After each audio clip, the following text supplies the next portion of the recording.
My client Chloe had been dealing with back pain, sciatica, and left leg weakness for over 2 years, and she had done 10 months of traditional physical therapy with minimal to no progress. So when she reached out to me, she honestly was not too optimistic about her ability to solve her pain and solve her injury and actually get back to the training that she loved. 6 months later, she competed at AO finals and hit a 77 kilo snatch, a 100 kilo clean jerk, and a 177 kilo total, which were all PRs for her. And this is how we got her there. So just to give you a little bit of background on Chloe, she was a competitive Olympic weightlifter who, again, had been dealing with low back pain, sciatica, and left leg weakness for over 2 years. She had been struggling with her training, and what she found was her pain really flared up with heavier squats, cleans, snatches, and pulls, and she really couldn't train the way that she wanted to.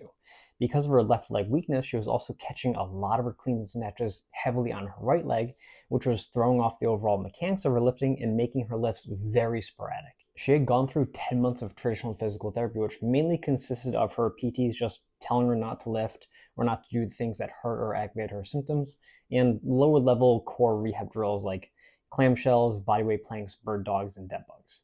Unfortunately, despite being really consistent with this plan for the entirety of the 10 months, she really didn't see any progress in her symptoms. She had a little bit less pain, but she was still unable to train squats, pulls, cleans, snatches, and jerks the way that she was before her injury. Because she had been dealing with this for so long and had been so consistent with these prior rehab attempts despite not seeing any progress, she was really frustrated and she just felt like she was stuck and didn't know what to do.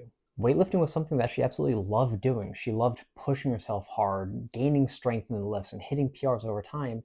And training for her changed from something that she really enjoyed and just loved doing to something that was just painful, mentally draining.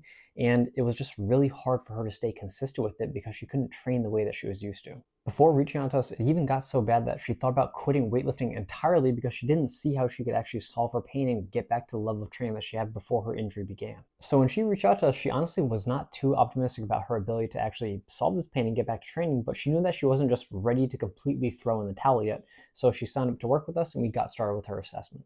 When we did her assessment, we first took her through a more in-depth interview process to discuss and determine the big picture pieces of the puzzle for her. So we talked about her pain patterns, what triggered her pain, her injury and training history, her goals, training schedule, equipment access, and all those big picture pieces of the puzzle. From there, we took her through a movement assessment that looked at first identifying what specific limitations in flexibility and mobility she had, and then we actually looked at the strength, endurance, and stability next. When we did the flexibility and mobility part of Chloe's movement assessment, we saw a couple of areas that we knew that we needed to work upon to improve her overall efficiency with weightlifting, but also to help her overcome this pain in general. Those were thoracic spine rotation, hip internal and external rotation, sciatic nerve mobility, and ankle dorsiflexion. These flexibility limitations would impact how Chloe was moving while lifting and therefore play a part in what she was experiencing with her pain and injury. From there, we took Chloe through some strength and performance testing, and the big things that we saw in her assessment were decreased low back endurance, some decreases in hip abduction and adduction strength on her left side, some decreases in hip extension strength on her left side, and some calf weakness on her left side as well. So taking her through this assessment gave us a very clear understanding of exactly where she was with her injury when we first started working with her, and also where she wanted to get to with her training. And that just painted the picture for what we needed to do to help her overcome this injury and get back to full training. And we're going to actually break down her program next. I took the full first training block that we put Chloe through, and then the first week of each subsequent training block in a new program. That way we could actually see what her program looked like without all the notes and videos that were initially in her program, just so we could keep it all nice and clear on the screen. So for Chloe, she was used to training 5 times per week, and we set up her training and rehab program the exact same way. So she had Monday, Tuesday, Wednesday, Thursday, and then Saturday as her main weightlifting sessions, and then Friday as an optional accessory or rehab style day. It is important to note that in the 5 main training sessions, we also did include some rehab work in there as well, just so we could have her do the amount of rehab work that would be necessary to overcome this injury, but not in a way that would make her do 2 or 3 hours of like weightlifting work and rehab work every single day and just make things not feasible for her schedule. So for those 5 main training sessions, each session started with a specific warm-up that included a couple of flexibility and like strength or kind of rehab drills to just get her body prepped in a way that she could perform that training session efficiently, get warmed up for that session, but also directly address the limitations that we saw in her movement assessment. From there, each of those sessions moved on to her main weightlifting variation or variations for that day. We chose many different variations and ways of modifying her weightlifting training so that she could train with minimal to no symptoms, and then we progressed them over time throughout her program. That way she could just continuously make progress until she was back to 100%. So we started her off with, as you can see here, some slow pull power snatches and power cleans. We kept all of her weightlifting very light for sets of doubles or triples as first block without any specific prescribed percentages. That way she could just start really easy, start in a way that didn't aggravate her symptoms, and then progress from there over time. We also included some double pause split jerks, some power snatches and power cleans from the power position, and some snatches and cleans from the power position. So we chose all these variations because they had specific modifications in them that made her limit how much weight she could have on the bar, as well as just change up the positions that she was moving through while lifting. So a lot of slow pull power work that's going to affect how much weight she can handle. Also force her to focus on mechanics while she's lifting. The double pause jerk, again, just limits loading for the jerk and reinforces a good dip in a good receiving position, and similar concepts with the power snatch and power clean work later in the week. From there, we had two main squat variations each week. We had a 303 tempo box back squat on Mondays and a 303 tempo box front squat on Wednesdays. And we had her do each of those for higher reps, about 10 reps per set, at a fairly low RPE of a 6 out of 10. We did the 303 tempo to limit how much load she could put on the bar for those sets of 10s at that RPE. And we chose box squats so that we could limit depth. Because for her, heavier squatting with lower rep ranges and a full range of motion is what really would set off her symptoms and make things worse for her, or just make things flared up. So we chose those specific modifications to avoid those intensities and avoid those positions temporarily, and then build her up over time. We also included kind of a secondary squatting on Thursdays through a rear foot elevated split squat, and we allowed her to go a little bit heavier on those sets of 8. We didn't put any tempo or range of motion limitations on them, because using just the rear foot elevated, the one leg kind of variation, allowed her to still train her legs hard and her lower body hard, but limit how much loading was on her spine, so we didn't need to modify that as much. From there, we had pulls on Tuesday. We had her do 3 sets of triples, starting from blocks or risers just above the knee. And we also started at relatively low intensities, about 75% of her snatch, plus 5 to 10 kilos. And for her main posterior chain exercise, her main hinging exercise, we had her do hip thrust for sets of 8. We chose the hip thrust because it allowed her to train her posterior chain relatively hard without actually loading her spine all that much. So it was tolerated very well and didn't really cause any symptoms. And then from there, we just had some upper body and core accessory work. So we had her do some upper body pulling, upper body pressing, and some core accessory work that started off with a little bit more isometric core work because that was tolerated better for her back. And then over time, you progress it to more dynamic type of work where she was actually moving through different positions and ranges of motion. And in that accessory work, we also included some rehab style drills. She did sag nerve glides to work on her sag nerve mobility, some band ankle mobilizations, side plank banded rows, and some other variations that you'll see throughout the week, like 90-90 hip stretches and half kneel and band rotations to work on these specific limitations that she had that we saw in the assessment. Moving on to week 2 of block 1, she was tolerating week 1 just fine, so we started to add some intensity to her main weightlifting movements. So you'll see here that we actually had her do some 1RM percentage-based specific loading for her Olympic weightlifting work, but we still kept it relatively light, just 50 to 60% of the respective movements. We also progressed the intensity of our snatch pulls, went up to 75 to 80%, and started increasing the RPEs of some of her accessory work, like the rear foot elevated split squats, the upper body pulling, the upper body rowing, and upper body pressing, because she was tolerating things well, and we wanted to make sure that we could push intensity in a way that respected her injury.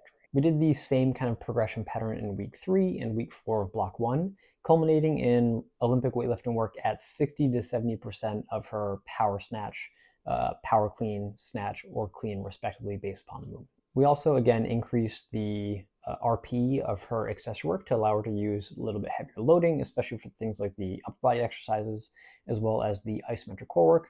And we progressed the volume of some of her rehab work as well to make sure that we kept on making progress throughout the course of the block.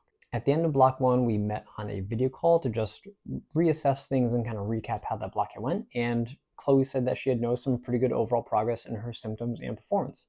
She was noticing improved strength and power from her left leg, but it still was quite noticeably lacking compared to her right leg, especially with squats, pulls, and the weightlifting derivatives. She also had less pain overall and was feeling better about getting back into training, but was still hesitant about loading up the bar too heavy because she knew that this would likely flare her up. So we made sure that we discussed ways to progress the squatting and pulling and weightlifting in a way that slowly worked on that kind of anxiety around loading, but in a way that wouldn't flare her up too much. So you'll see in block 2 that we moved the power snatch and power clean work to 2-second paused power snatches and power cleans instead of slow pulls. This would allow her to use a little bit heavier loading. We also went down to doubles at 60 to 65% of those lifts. We then progressed the split jerk from double pause split jerks to just single pause split jerks just in the catch. This would allow her to use heavier loads and also drop down to doubles for this as well. And for the power snatch and power clean work, we moved to hang above the knee instead of the high hang position. And we moved to hang snatches and hang cleans on her Saturday session. For her squatting, we moved to 202 tempo box, back and front squats.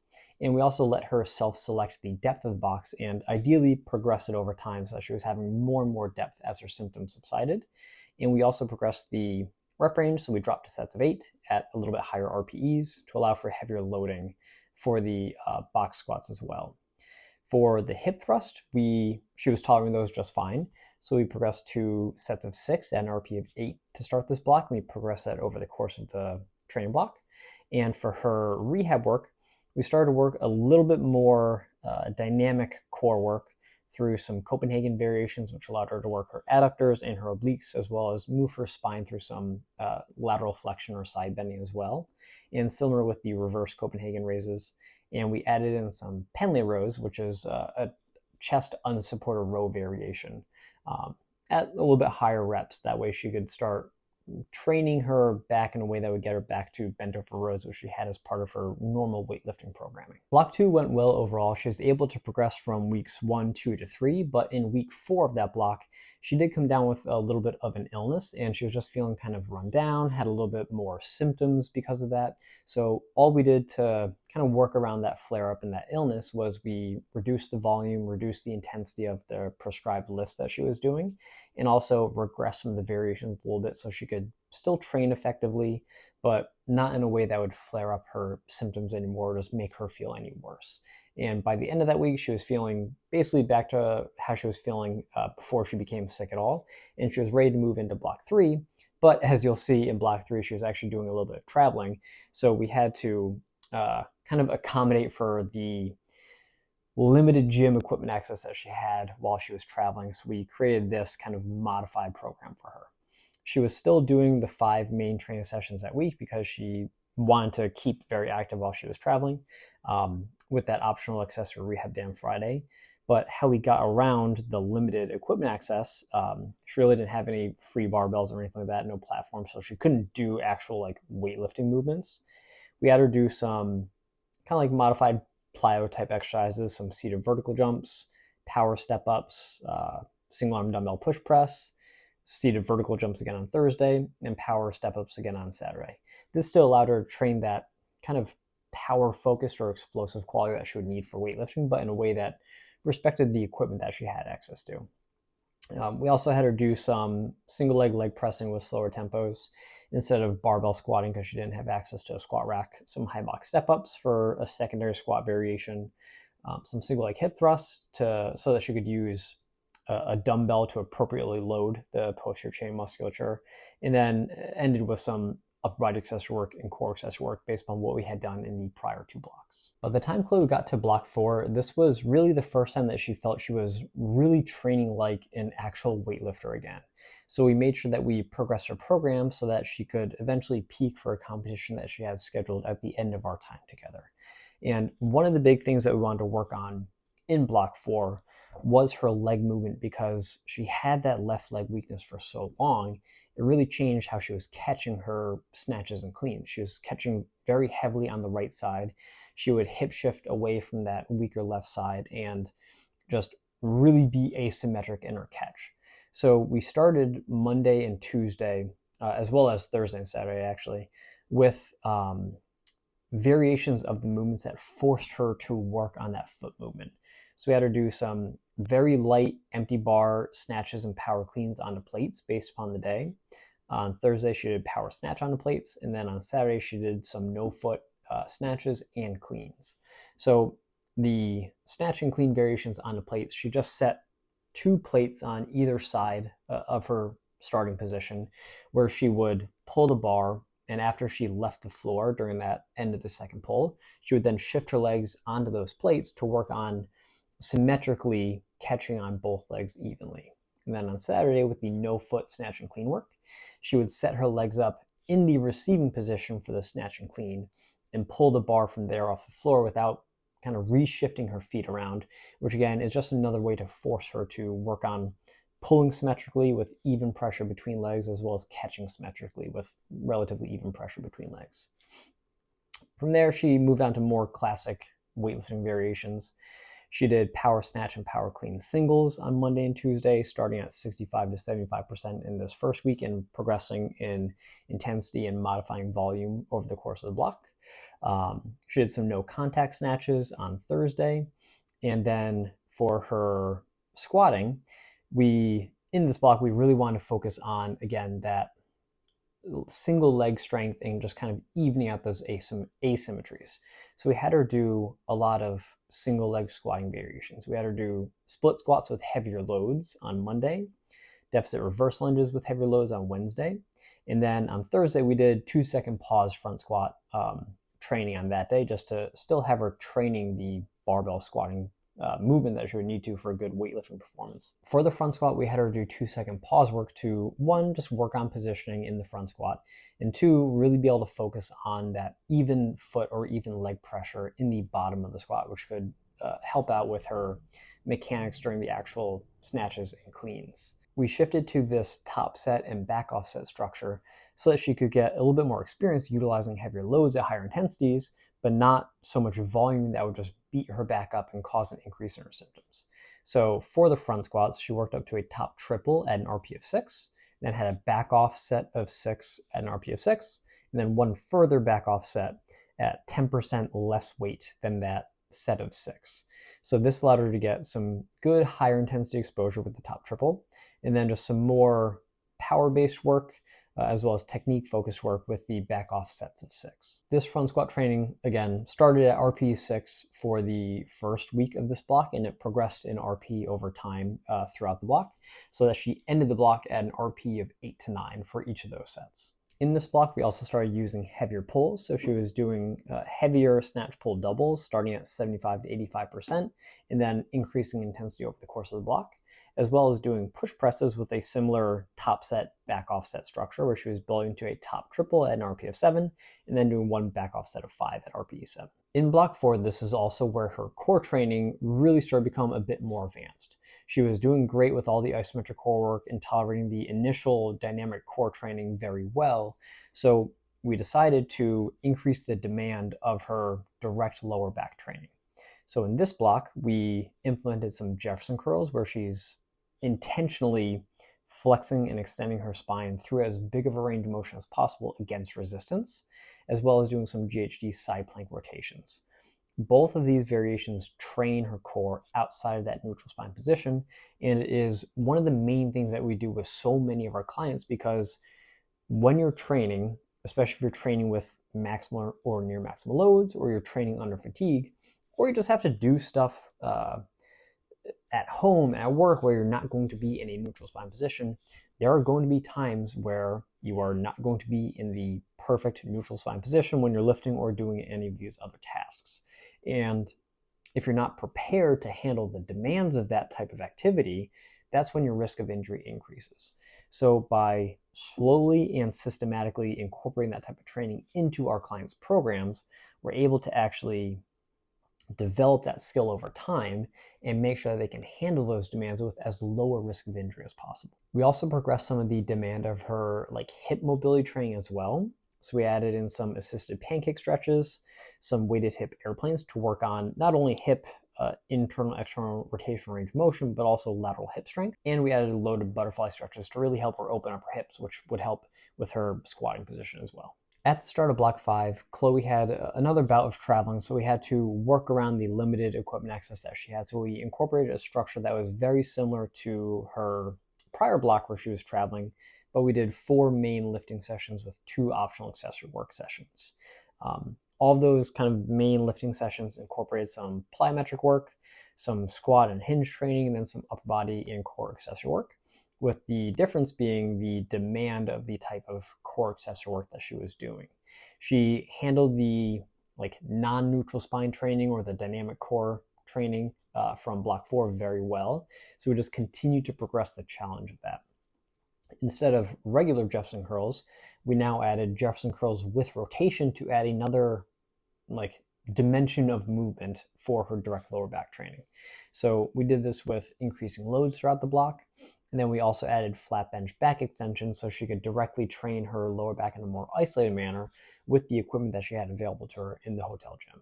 And then for block 6, Chloe was back to a normal training schedule. And by this time, she was pretty much symptom-free without really any mention of back pain, sciatica, or any notable left leg weakness.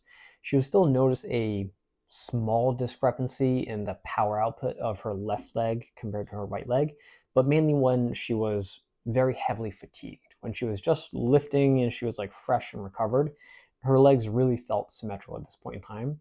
So for this block, she got back to much more classical weightlifting training. So most of the days started with a technique primer, where on Monday she was doing no foot hang snatches from above the knee. On Tuesday, she was doing no foot hang cleans from above the knee. And then on Wednesday, she was just going right into split jerks. On Thursday, she was doing power snatches on plates, again, just to work on her footwork. And then on Saturday, she was just going right into the classic lifts. After those technical primers is when she got into her main kind of weightlifting movement for that day. So she was doing snatch pull with a pause plus power snatch complex on Monday, pause clean plus power jerk on Tuesday, no foot snatches on Thursday, and then Saturday was her kind of bigger, more classical training session where she did snatch work and clean and jerk work. She had several sets of singles at a certain percentage, and then a couple back off sets of doubles at a lighter percentage. For her squat training, we actually found that Chloe responded very well to just doing front squats 1 time per week to work on her barbell squatting performance, and then having single leg work that was heavier on the other sessions that week. So for her front squats, we had her do a top single at a given RPE, and then she would do a back off set of 4. Again, that was RPE based, and then one final back off set of 4 that was 10% lighter than the other set of 4. This was done for the same purpose as before. 1, to give her exposure to near maximal loads, and then have her do some back off work that was more focused on power, and just allowed her to accumulate a little bit more volume of training without beating her up so much. And then for her single leg work, we had her do front foot elevated split squats. We had her do sets of 4 to keep it pretty high intensity, high loads, and transfer over to the actual leg strength and squatting performance that she wanted. For her main pulling or posterior chain work, she was doing snatch pull triples on Tuesday, but these were much heavier than earlier in her program. She was starting at 80 to 90% of her snatch max plus 5 to 10 kilos. On Wednesday, she was doing some heavier single leg Romanian deadlifts. And then on Saturday, she was doing some heavier extended range single leg hip thrusts just to give her a well-rounded posterior chain training approach throughout the week. And we continue to progress the demand of her direct core training and direct hip training to keep up with the deficits that we saw initially during her movement assessment. So we progressed her to deficit side plank hip dips to work on a lot of lateral hip strength, and we used relatively low reps per set at a higher RPE to really drive home strength in that area. We had her do GHD side bends to work on her oblique strength, as well as get her spine moving outside of a neutral spine position. And we continue with the Jefferson curl with rotations because she tolerated this movement very well. It gave her back a really nice break from all of the heavy isometric training of squats and pulls and cleans and snatches. And we also added in some GHD crunches to work on direct abdominal strength as well. Block 6 went really well. She was able to progress the intensity week after week during this block. And in week 4 of the block, she actually ended up hitting a completely pain-free 5 kilo front squat PR, which was awesome because this was her first true, real, weightlifting specific PR that she had since her injury 2.5 years prior at this point. Once Chloe was done with this 6-month program, she transitioned away from working with us and back to her regular weightlifting coach, and she got prepped for the AO finals. At that meet, she had a really great meet. She hit a 77 kilo squat, 100 kilo clean jerk, and that gave her a 177 kilo total, which all 3 of those were PRs for her, and it was just a really nice way to end this injury journey that she went through. And here's what Chloe had to say about her time with us. Hi, my name's Chloe. I started working with Ryan in the beginning of 2025. And when I first came to him, I was thinking about quitting lifting. I'd been dealing with an injury that was about 2 years old. It was a nerve and low back injury. And I had been going to physical therapy over the last 2 years, probably for about 1.5 years on and off in that time, and not really seen a lot of progress, or any progress I seen was very, very short term. I got a lot of cookie cutter exercises. I felt like I wasn't being treated for the sport I was doing. I was being treated for the injury on a non-athletic, kind of scale. And when I first did the consult with Ryan, he was very confident in his ability to help me rehab and help me get into a place and give me a plan where I would be able to succeed and, get stronger and be able to deal with any flare-ups if they come out, or work through them in the future if flare-ups do happen. In the last few months, I really haven't had any flare-ups. If they are, they're very minimal and they're very short-lived, as opposed to previously. It would be days where I would have flare-ups, or I'd have to go, get dry needled or get a massage or have something effectively treat it to reduce symptoms. And now it's just, hey, make sure you stretch your nerve glides, do the little things to help it relax and get back to where you were and get back to training on progress. And in the last 6 months, I felt like my overall strength has significantly increased from when I started. I feel like I'm back on track to where I was before injury. At the end of the cycle, I hit a 5 kilo front. If you're dealing with back pain or any other injury, chances are you don't need to just give up the lifting that you love doing in order to solve your pain. For most cases, actually having a program that blends the lifting that you want to be doing, modified around your injury, with a individualized and progressive rehab plan is what's going to give you the best results possible. And if that's something that you need help with, then just click the link below to schedule a free consultation call with me and my team, and we'll see if we can help you out too.